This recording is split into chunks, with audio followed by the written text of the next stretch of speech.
Well, there's no doubt. I think that, I felt like after the third inning we could have had 7 or 8 runs, and it was unfortunate because I thought the kids did a good job of hitting Mason and getting on base, and and then we have the tapper back to the mound for the 1-2-3 double play, and then the next inning, or it was either the second or the third, that we have the a little bit unfortunate, and we kind of ran ourselves out of a big inning when that ball hit the base and popped up, and then we got thrown out at home when it could have been bases loaded, nobody out, and then see what happens. And we end up getting one there, and so there was plenty of opportunities, and and unfortunately Kyle gave them a little bit too much. We hit, or we walk a guy, and then they get a hit, and then they hit the triple, but he just didn't have very good command of his pitches today, and left a bunch of balls over the middle of the plate. I mean, quite frankly, I thought both teams just hit atom ball after atom ball at each other all game.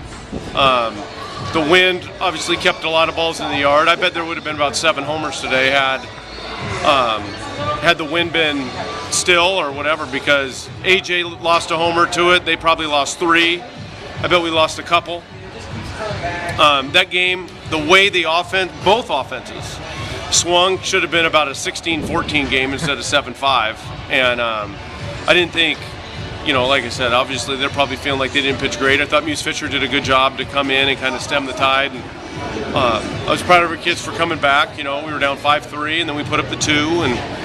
And a little bit of the difference in the game is, right, that Tenero dives and catches that ball, and it's just, they hit a ball that we're just out of the reach of.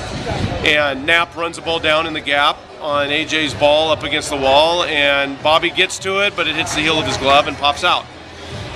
Otherwise, it's 5-5 going to the 8th, and see what happens. And then we had our opportunity in the 8th, right? We have a guy at second, 1 out, and we didn't get it done, and then they did in the spot. So they won the spot today, but like I said, I thought we had good at bats. We just didn't get the big hit. They got a big double with 2 guys on and 2 outs or whatever, and then they got the triple and then allowed them to hit a sac fly right after it to have a big inning. And so they put up 2 crooked numbers, and that was really the difference in the game.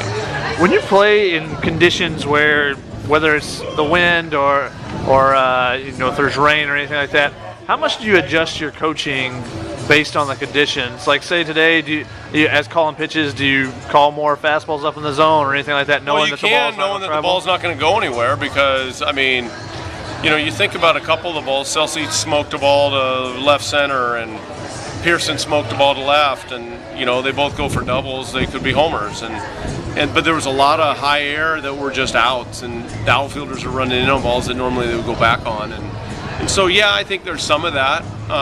But I think that at the end of the day, if you execute your pitches, you're going to pitch the way you always pitch, and offensively, you try and keep the ball low and hard, but we try and preach that all the time anyway. So